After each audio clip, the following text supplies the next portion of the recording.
ये है नॉलेज, ये है मार्केट एनालिसिस। क्या हुआ है गोल्फ कोर्स रोड के ऊपर? Why golf course road? Why not Sohna road? Why not golf course extension road? Why people do want to live on golf course road? जो इंफ्रास्ट्रक्चर आया उसके हिसाब से यहाँ पे डेवलपमेंट आई। क्यों अपार्टमेंट एक यहाँ पर ड्यूप्लेक्स कमिलियास का 100 करोड़ रुपीस का? व्हाई?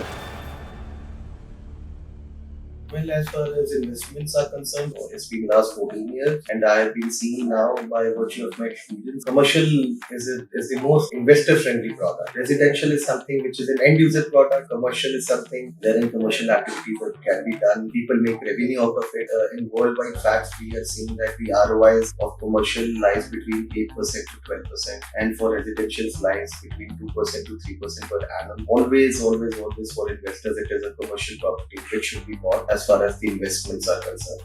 क्यों लोग गोल्फ कोर्स रोड पे रहना चाहते हैं? कभी आपने इस इंफ्रास्ट्रक्चर को, कुछ नहीं है। Real estate is all about common sense and observing things. जब आप यहाँ से निकलते हो, क्या आपने देखा है कभी भी क्या इंफ्रास्ट्रक्चर बना हुआ है गोल्फ कोर्स रोड पे? है क्या ये? कभी उस नजरिए से चीज को, रियल एस्टेट के एंगल से चीज को देखा है? भी क्या हुआ है गोल्फ कोर्स रोड के ऊपर? Why golf course road? Why not Sohna road? Why not golf course extension road? Why people do want to live on golf course road? क्या ऐसा गोल्फ कोर्स रोड में? बताओ, what is there on golf course road which is not there anywhere in good? MG road पे है ये?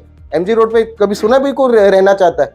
सबसे पहली road है गुड़गांव की। अगर हम एक्सेस देख रहे हैं तो दिल्ली से जो बंदे आ रहे हैं और गुड़गांव में शिफ्ट हो रहे हैं, तो सबसे पहली रोड जो वो हिट करते हैं, एमजी रोड हिट करते हैं। रियल एस्टेट का जो conventional way of real estate है, that is LLL, which is location, location, location. ये रियल एस्टेट के लोग कहते हैं। एमजी रोड बहुत ब्रिलियंट है, क्यों वो गोल्फ कोर्स रोड उसको बीट कर गई? Only and only infrastructure, nothing else. जो इंफ्रास्ट्रक्चर आया उसके हिसाब से यहाँ पे डेवलपमेंट आई। क्यों यहाँ पर लोगों को ग्रोथ मिली? क्यों अपार्टमेंट एक यहाँ पर ड्यूप्लेक्स कमिलियास का 100 करोड़ रुपीस का? Why? There are reasons behind those real estate. ये है नॉलेज, ये है मार्केट एनालिसिस। अगर आप लोगों को ये मार्केट एनालिसिस नहीं पता होगी, आप द्वारका एक्सप्रेसवे की selling, golf course extension road की सेलिंग, मास्टर प्लान्स के हिसाब से जहां जहां डेवलपमेंट आनी है, आप नहीं कर पाओगे। You will not be able to do it. This knowledge is very imperative. MG road पे क्या है? More of malls, more of commercial developments, residential complexes 4-5 हम देखते हैं। वो भी हसल बसल के अंदर कोई भी रहना पसंद नहीं करता। पहले लोकेशन हाईवे के पास बहुत अच्छी लगती थी। रेजिडेंशियल सुकून, residential is peace living, horn सुनाई ना दे। That is a good residential complex, not on the highway.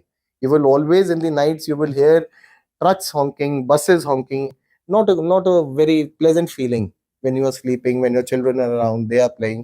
So आदमी जैसे जैसे इवॉल्व होता है उसको समझ आती है। तो आप लोगों के भी अपने माइंड्स में, अपने मन में बहुत सारे रियल एस्टेट को लेके क्वेरीज होंगी, क्वेश्चंस होंगे, डाउट्स होंगे। आपको इन्वेस्टमेंट कहाँ करनी चाहिए, आपको कैसा घर खरीदना चाहिए, आपको घर कहाँ खरीदना चाहिए, मेरा ये बजट है, कनेक्टिविटीज कैसे होंगी, फ्यूचर क्या होगा, मेरे को प्लॉट कहाँ पर लेना है, हम जॉइंट फैमिली, हमको फ्लोर्स बना के आज हमारा बजट ये है, हमको एक घर बनाना है जहाँ पे हमें फैमिलीज को इकट्ठे रहना चाहते हैं। At the same time Gurgaon has become very expensive, तो हमें कहाँ पर क्या करना चाहिए सिक्योरिटी पॉइंट ऑफ व्यू से, आपकी फैमिली के पॉइंट ऑफ व्यू से, आपके इन्वेस्टमेंट्स के पॉइंट ऑफ व्यू से। आपके कोई भी क्वेश्चंस हो तो आप कमेंट्स में लिख के भेजिए and I will be very happy to answer.